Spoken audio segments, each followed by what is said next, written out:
I am the tofu golem. Please enjoy the video.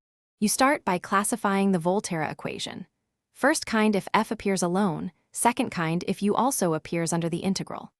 Once done, inspect k(t)(s) for continuity or separability and check initial condition at the lower limit. Make sure to choose a method now. Differentiate with respect to t when kernel is smooth, apply Laplace transforms for convolution kernels, or prepare discretization for numerical methods. These decisions determine the sequence of operations you will execute next. You now transform the problem. If k is smooth in t, differentiate under the integral to obtain an ordinary differential equation, then solve the resulting initial value problem. Once done with analytical transforms, apply Laplace on convolution-type kernels to convert the integral to algebraic equations and invert to recover ut. Alternatively, make sure to discretize.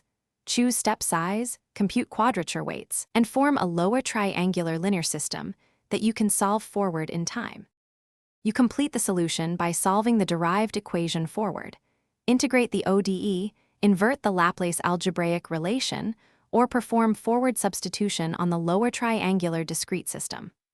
Once done, substitute the solution back into the original integral to check residuals and ensure accuracy across the interval.